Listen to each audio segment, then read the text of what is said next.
How's it going, everybody? Welcome back to episode 3 of Mix Monday, and in today's episode I wanted to go over sidechaining compression in FL Studio.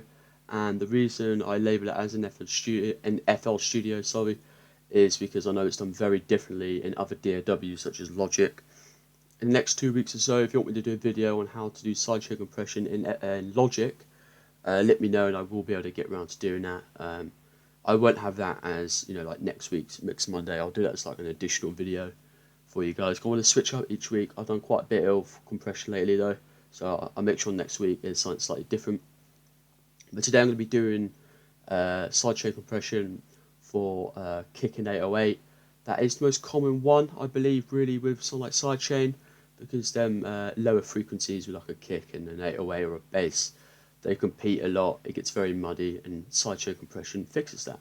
So I'll play a little clip now of the kick in 808 so you can hear it competing, and then we'll get into sidechaining.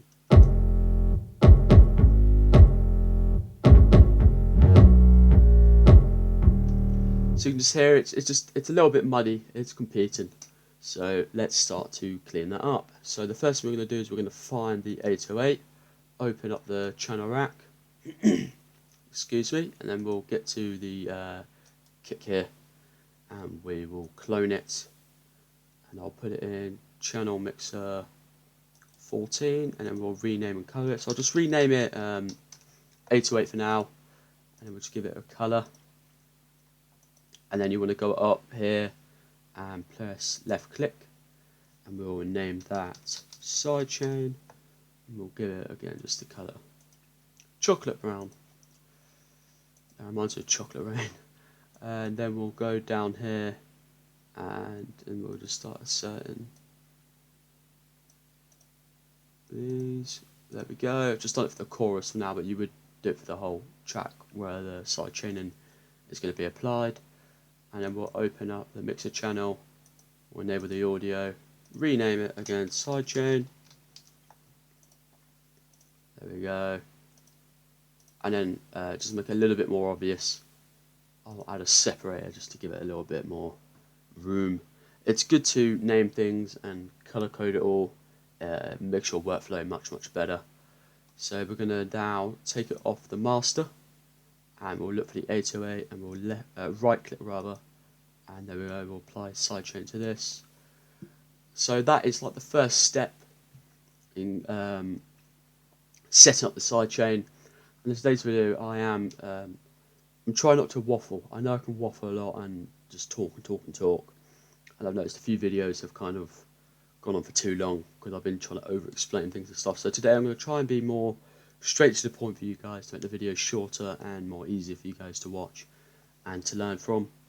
So now we're going to go to the 808, we're going to go to dynamics and open up Fruity Limiter, go to compression, sidechain, right click, and I'll click sidechain. That is pretty much the next step, and now we'll just play the loop, and we'll start applying the compression now to the point where the kick and 808, they're not competing like they were beforehand. And with something like kick and 808, you want to be quite aggressive with the sidechain because of how muddy it gets and how competitive they are. You want quite a lot of compression on it.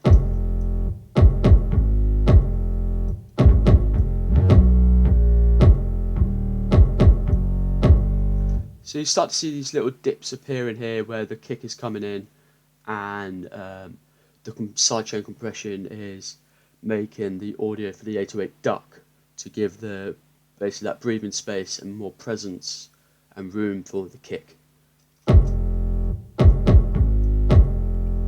And then you can start to adjust how you want it to come in, how long you want the sidechain to be in for with the envelope.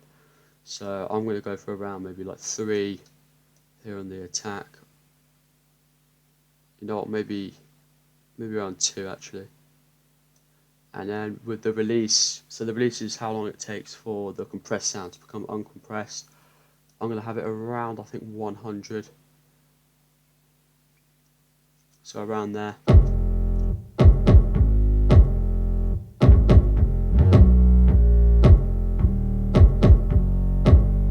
going to apply a little bit more.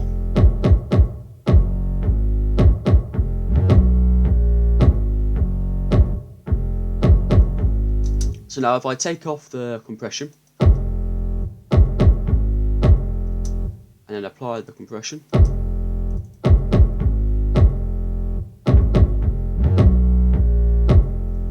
you just notice there's a little bit more space between them. There's more of a gap. It doesn't feel like the 808 is kind of wrapping itself around the kick as much now. The kick's got a lot more breathing room, and you can just hear it come through a little bit cleaner.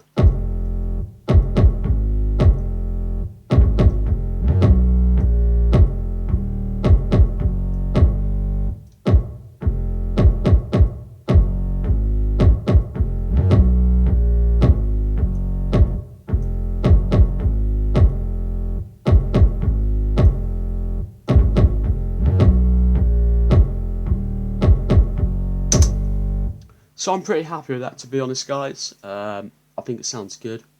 I don't want this video to go on for too long for you lot. So what I'm going to do now is I'm going to play the whole kind of chorus of this beat so you can hear it now as a whole.